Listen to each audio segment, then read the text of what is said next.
Madaming tao ang nag-aalala sa buhay at ito ay hindi isang uri ng ilusyon. Totohanan na mayroong mga tao na nalulungkot o nag-aalala, maaari sa kanilang hinaharap, ang iba ay sa pera, maaari yung iba ay nag-aalala sa kanilang trabaho, sa pag-aaral, sa mga bagay na ginagawa nila, yung iba nag-aalala sa kamatayan, ang iba naman ay nag-aalala sa kondisyon ng kanilang katawan. Totoo man ang pag-aalala, kung isipin natin mabuti, madaming bagay sa ating buhay na hindi natin kayang kontrolin o wala tayong karunungan. Kaya papaano tayo mabubuhay na wala tayong pag-aalala o iniintindi na iniisip na maaring masamang mangyari. Sinabi ng Biblia sa Pilipos chapter 4 verse 6 and 7, huwag kayong mabalisa sa anumang bagay, kundi sa lahat ng mga bagay, sa pamamagitan ng panalangin at pagsamo na may pagpapasalamat, ay ipaalam ninyo ang inyong mga kahilingan sa Diyos. At ang kapayapaan ng Diyos na hindi maaabot ng pag-iisip ang mag-iingat ng inyong mga puso at mga pag-iisip kay Kristo Jesus. Kung paano sinasagot ng Biblia ang ating pag-aalala, sinasabi dito, dapat tayong tumawag sa Diyos sa tuwing tayo ay mayroong pangailangan. Ito ang paraan ng Diyos upang maiparanas niya sa atin ang kanyang kapangyarihan at ang kanyang kahabagan.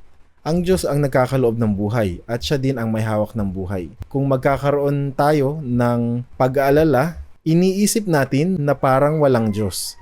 Pero ang Diyos ay kumikilos sa buhay ng bawat isa at nalalaman niya ang bawat mga dinadaanan natin. Sinasabi ng Biblia na sa tuwing tayo ay mayroong pangailangan o meron tayong inaalalang bagay, maaring problema o maaring mga bagay na kailangan natin, sinasabi ng Biblia na humingi tayo sa ating Diyos at tayo ay magpasalamat, magtiwala tayo na ipagkakaloob niya sa atin yung bagay na ating hinihingi sa Kanya. Sa ganung paraan, binibigyan tayo ng Diyos ng kapayapaan na hindi natin maipaliwanag. Kung hindi tayo magtitiwala sa Diyos at magtitiwala lamang tayo sa ating sarili, lagi talaga tayong mag-aalala sa ating buhay.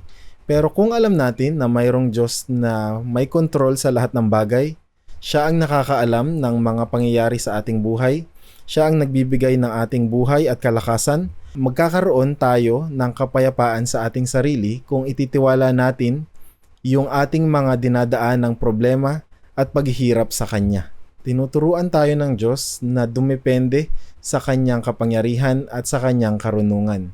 Ang gusto ng Diyos ay magkaroon tayo ng buhay na tahimik, buhay na maligaya, buhay na maayos, na mayroong magandang relasyon sa Kanya. Lagi nating isipin na ang Diyos ay nagmamalasakit sa atin at anumang bagay na ating dinadaanan, malaki man ito o maliit, ito ay alam ng Diyos at plano niya na tayo ay magtagumpay sa bagay na ito. At plano niya na malagpasan natin ang mga bagay na ito. Totoong mayroong mga problema sa buhay at mga maaaring paghihirap. Pero ang pagtitiwala sa Diyos ang nagbibigay din sa atin ng sagot sa tuwing tayo ay naglalakad sa kahirapan. Kaya maging matapang tayo sa buhay at magpatuloy sa ating panampalataya at hayaan natin na ipakita ng Diyos ang kanyang kabutihan sa atin.